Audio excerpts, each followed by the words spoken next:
Imagine that you go for a routine checkup. The nurse draws a few tubes of blood, your doctor glances at the screen and says, "Everything looks fine, see you next year." You leave relieved, not knowing that the same sample might already hold a 10-year warning that your liver is quietly heading towards cirrhosis or liver cancer. A new study from Karolinska Institutet in Sweden shows that this hidden risk can often be measured long before symptoms appear. Researchers created a score called CORE that uses only your age, your sex, and 3 standard liver enzymes from routine blood work to estimate your risk of severe liver disease up to a decade in advance. In large population studies involving hundreds of thousands of adults followed for decades, this simple model correctly distinguished people who did and did not go on to develop serious liver disease about 88% of the time. Clearly better than the older FIB-4 method many clinics still rely on. Liver disease is a classic silent threat. Conditions such as cirrhosis and liver cancer can progress for years while you feel more or less normal because the liver has huge reserve capacity. By the time fluid collects in your abdomen, your eyes turn yellow, or you are told that you may need a transplant, the disease is usually advanced and much harder to treat. An early warning system that works in ordinary primary care, not only in specialist units, could change that story for many people. From the Swedish data, the researchers designed the CORE model, which stands for Cirrhosis Outcome Risk Estimator. At its core, CORE is simply a calculator. It takes 5 inputs: age, sex, and 3 liver enzymes that many doctors already order. These enzymes are called aspartate aminotransferase, alanine aminotransferase, and gamma-glutamyl transferase, usually printed on a lab report as AST, ALT, and GGT. Your liver cells leak more of these enzymes into the blood when they are stressed or injured, so even small shifts can act like an early smoke alarm years before you feel ill. Using advanced statistical modeling, the researchers turned these everyday values into a 10-year risk estimate for severe liver disease.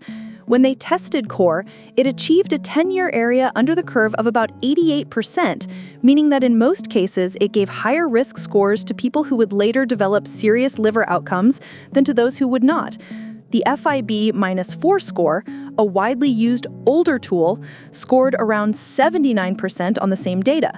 The team then validated CORE in 2 additional large groups in Finland and the United Kingdom and saw similar performance, which suggests that this is not just a Swedish phenomenon, but a robust tool for general populations. The next challenge was practicality. Can a busy primary care doctor realistically use this in a 10-minute visit? The Karolinska Group designed CORE with that in mind. They created a free web-based calculator at core-model.com for health professionals.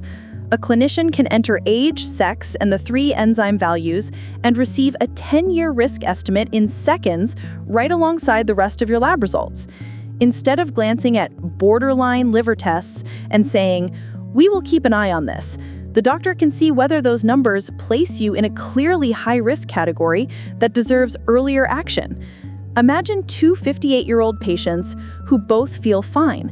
Each carries some extra weight around the waist, drinks socially, and has liver enzymes that run just slightly above normal.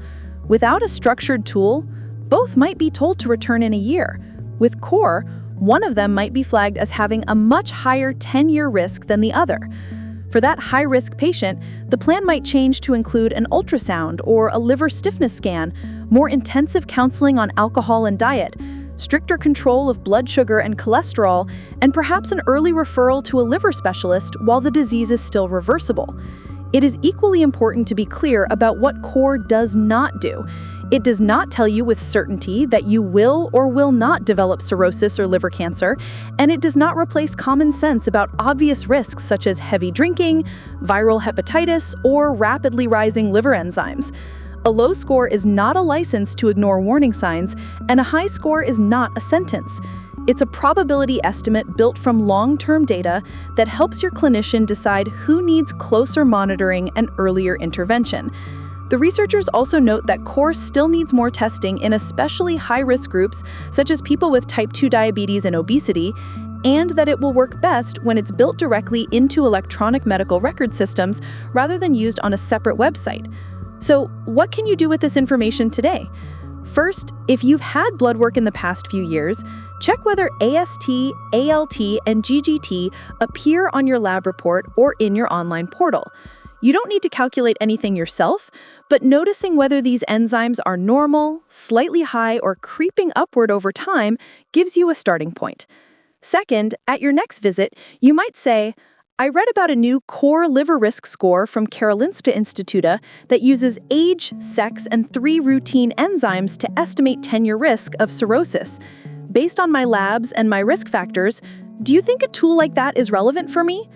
That question tells your doctor that you're serious about prevention, not just reacting when disease is already advanced. Finally, remember that no score changes the basics of liver care. Keeping your waistline in a healthy range, limiting or avoiding alcohol, managing blood sugar and blood pressure, staying physically active most days, and getting appropriate vaccination and testing for hepatitis remain the habits that protect your liver over decades. The core model simply helps identify who most urgently needs those protective steps and who might benefit from newer medications or closer follow-up. If this research makes you think differently about the quiet work your liver is doing right now, tell me in the comments and type the word liver so I know you stayed to the end. Share this video with someone who has been told that their liver tests are a little off. And subscribe if you want more science-based videos that turn complex studies into clear actions you can discuss with your own health professional. As always, this video is for education only and is not a substitute for personal medical advice.